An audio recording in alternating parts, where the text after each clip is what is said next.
Racikan Berita. Baik, terima kasih Bang Osinuddin yang telah memberikan kepada kami untuk menyampaikan kronologis penangkapan klien kami, Cari Chandra, bahwa pada tanggal 17 Mei 2025 atau tepatnya hari Sabtu siang, saya memang dihubungi Cari Chandra. Menginformasikan bahwa ada sejumlah petugas dari Polda Banten yang hendak melakukan penangkapan. Ya, di kediamannya di Golf Residence, Kemayoran, Jalan Geria Utama, Pademangan di Jakarta Utara.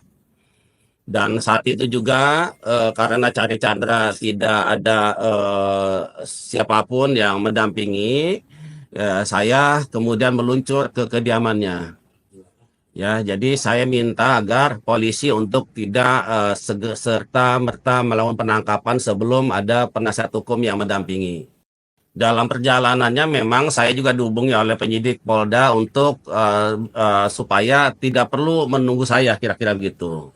Tapi saya bilang nggak bisa. Saya harus memastikan bahwa klien kami dalam keadaan baik-baik saja dan tidak boleh ada penangkapan sebelum saya datang. Akhirnya telepon saya matikan waktu itu. Di lokasi kira-kira 1,5 jam ya, karena tempat tinggal saya dengan tempat tinggal Bapak Cari cukup jauh. Nah, di sana memang saya bertemu dengan beberapa penyidik ya. Ada AKP Yahendra, ada Aibda Nana Purwana, ada Aibda Nana Ruhiana, dan yang lainnya. Dan memang saya sempat bernegosiasi dulu. Saya ingin memastikan seperti apa peristiwanya. Saya minta diperlihatkan mana surat perintah penangkapannya, mana surat perintah penggeledahannya. Memang ada diperlihatkan waktu itu, kemudian saya meminta izin untuk bertemu Cari Chandra. Jadi saya masuk ke dalam, kemudian ya ketemulah kita di dalam dengan Cari Chandra, saya, Pak Cari dengan istri, kalau tidak salah bertiga. Kemudian saya mendapatkan penjelasan dari Cari Chandra dan tentu kita menyepakati bahwa memang proses penangkapan itu sebetulnya prematur ya. Tidak sebagaimana yang diatur dalam KUHP, karena pada saat itu kami dari tim kuasa hukum sebetulnya sedang menunggu jawaban atau tanggapan dari Polda Banten terkait surat permohonan yang kita layangkan sebelumnya, di mana di kami meminta agar proses pidana ini untuk sementara dihentikan, mengingat karena tim kuasa hukum Cari Chandra juga sudah mengajukan gugatan perdata secara resmi di Pengadilan Negeri Jakarta Utara.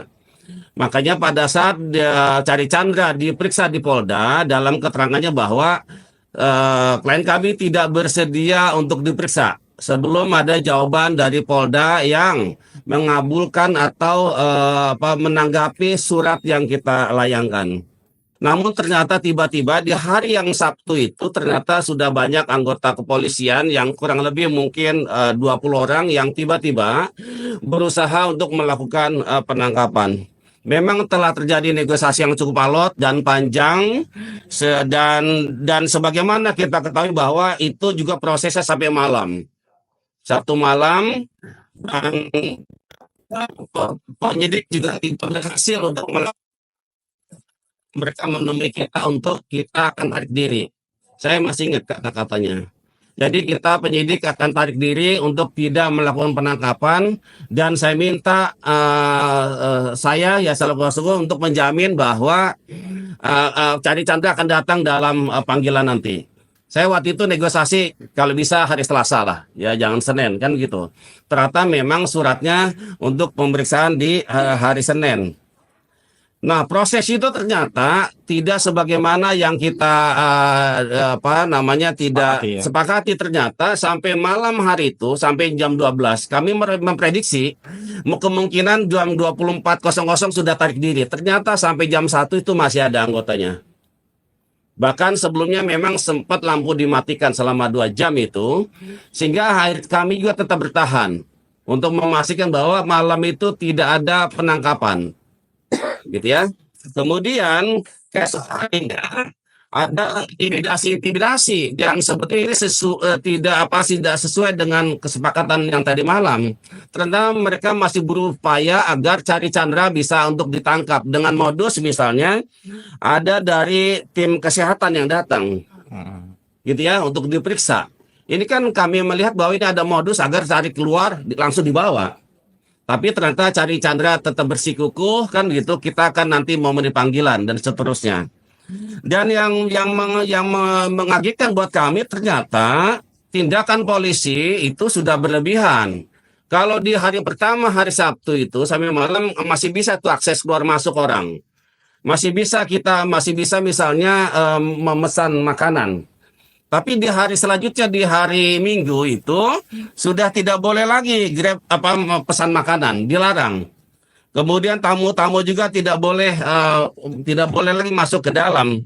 Bahkan ada yang pintu rumah, kemudian bahkan ada kondisi di mana ada orang tua istri Cari Chandra yang berusia 82 tahun dalam kondisi fisiknya yang sangat tergantung pada peralatan medis. Karena kan waktu itu dimatikan lampunya 2 jam. 2 jam listrik. Oke. Kemudian pada hari Senin tanggal 19 pukul 10.00 tim penasihat hukum Cari Chandra mengirimkan surat pemberitahuan ketidakhadiran ke Polda Banten. Ya. Yang ditujukan kepada Ditreskrimum Polda Banten, UP AKP Yan Hendra SAMH. Jadi Senin itu pagi Pak Bang Wasidudin telah mengirimkan surat untuk bahwa pada hari Senin klien kami tidak bersedia untuk diperiksa karena tidak sesuai dengan KUHAP. Karena dalam ketentuan pemanggilan itu setidak-tidaknya adalah minimal 3 hari. Jadi bayangkan suratnya itu hari Minggu ya. Minggu kemudian untuk diperiksa di hari Senin. Jadi sangat waktunya sangat sedikit sekali. Kemudian Senin tanggal 19 2025 sekitar pukul 18 ya, jam 18.45 kebetulan kami ada di Polres Jakarta Utara. Kami ditelepon oleh saudara Cari Chandra bahwa ini sudah akan ada upaya paksa gitu loh. Dengan cara mulai untuk merusak pintu. Dan diberitakan bahwa sebelumnya sudah ada banyak anggota-anggota polisi. Ini sesuatu yang di luar dugaan. Jadi benar saja bahwa pada sekitar pukul 18.45 itu petugas Polda Banten memaksa masuk rumah Cari Chandra dengan mendobrak pintu dan jendela rumah. Jadi awalnya jendela dulu dia masuk salah satu, kemudian pintu luar itu dibuka, kemudian pintu dalam juga dijebol, ditendang dengan sepatu sehingga saat itu Cari Chandra yang memang posisinya sedang berada di depan pintu yang itu kemudian langsung dibawa oleh anggota dari Polda Banten yang hanya bercelana pendek dan berkaus dan tidak mau menunggu tim penasihat hukum yang untuk mendampingi. Jadi kami datang waktu itu, Cari Chandra sudah dibawa oleh Polda Banten. Ya. Jadi kami sempat mendokumentasikan waktu itu di lantai 2 ya sebagai barang bukti untuk sewaktu-waktu kita gunakan bahwa telah terjadi pengerusakan yang dilakukan oleh penyidik Polda Banten dengan cara merusak pintu dan jendela rumah. Pada malam hari itu juga sekitar pukul kemudian kami meluncur ke Polda Banten malam hari itu juga, ya. Dan sampai di sana memang sudah ada penjagaan yang cukup ketat. Bahkan saya lihat di gerbang itu ada beberapa petugas polisi yang berseragam dan dengan memakai senjata yang cukup lengkap. Bahkan di dalam itu saya lihat ada apel malam. Saya tidak tahu apakah malam itu ada apel. Ada pasukan Brimob yang sedang apel di depan masjid di dalam Polda Banten. Kemudian kami memang diberikan masuk. Jadi kami 7 orang, kemudian kami tim PH 3 orang masuk ke dalam. Ketemulah kami dengan Direktur Kriminal Umum, Kasubdit, Wakil Direktur, dan penyidik-penyidik yang lain. Tetapi malam itu Cari Chandra sama sekali kita tidak bisa bertemu. Kami berupaya kepada direktur agar kami bisa bertemu dengan Cari Chandra untuk memastikan kondisinya. Apakah beliau baik-baik saja? Apakah ada bekas-bekas penganiayaan dan seterusnya? Tapi selalu dikatakan bahwa kita harus taat SOP. Tidak bisa kemudian ini Cari Chandra untuk bisa bertemu dengan penasihat hukum sekalipun. Jadi harus ada jadwal kunjungan, kira-kira begitu. Jadi jadwal kunjungannya adalah hari Kamis, ya. Sehingga hal itulah kemudian kami juga tidak bisa bertemu Cari Chandra malam itu, dan kami memang diperlihatkan ada BAP tebal bahwa katakanlah ini berkasnya sudah lengkap P21 gitu ya. Bahkan diperlihatkan juga surat dari Kejaksaan Tinggi Banten yang menyatakan bahwa perkara ini sudah P21, maka ini sudah harus segera dilimpahkan.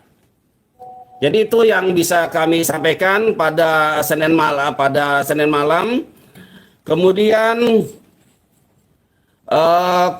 hari Selasanya kita sudah mendengar bahwa Polda Banten melaksanakan press conference, ya, dengan menghadirkan saudara Cari Chandra dengan menggunakan pakaian tahanan dan dalam keadaan diborgol. Jadi ada beberapa hal pernyataan dari Direktur Kriminal Umum yang sebetulnya itu juga sepenggal-sepenggal. Karena mereka bilang bahwa apa yang terjadi narasi di luar itu sepenggal-sepenggal. Jadi karena diputar berulang-ulang, ditayang berulang-ulang itu benar. Saya katakan apa yang disampaikan oleh Direktur Kriminal Umum itu juga sepenggal-sepenggal. Jadi tidak melihat pokok persoalan yang lebih utuh. Bahwa ada perkara pidana, oke, ada putusan, tetapi jangan lupa bahwa ada perkara perdata yang sudah inkrah, di mana Sumita Chandra almarhum dari ayahnya Cari Chandra selaku pembeli itu dikatakan sebagai pembeli beritikat baik. Jadi tidak ada misalnya bahwa Sumita melakukan pemalsuan. Jadi kita juga harus luruskan itu. Kemudian ya hari Rabunya kami mendapat informasi bahwa Cari Chandra akan dilimpahkan ke Kejaksaan Negeri Kabupaten Tangerang atau Kejaksaan Tiga Raksa. Maka saat itu juga kami meluncur ke Polda Banten. Ya, hari Selasa siang ternyata sudah keburu dibawa. Jadi akhirnya kita tunggu di Kejaksaan Negeri Kabupaten Tangerang di Tiga Raksa. Dan dilakukan serah terima dari Polda Banten ke tim JPU langsung yang menangani nanti. Sudah ada tanda penyerahan segala macam. Kemudian di hari itu juga sorenya, ya, setelah dari Kejaksaan Negeri Tiga Raksa, Cari Chandra langsung dititipkan di rutan kelas 1A Tangerang atau biasa disebut dengan istilah rutan Jambe. Jadi disitulah kami sempat ketemu, bahkan termasuk di Kejaksaan Negeri kita sempat ngobrol sedikit dan kita berikan support. Intinya Cari Chandra dalam keadaan sehat, tegar dan siap untuk menghadapi kasus walaupun ini adalah yang terjadi yang 2 kali. Mungkin itu saja kronologi singkatnya. Terima kasih dari saya, kurang lebihnya mohon maaf. Assalamualaikum warahmatullahi wabarakatuh. Waalaikumsalam.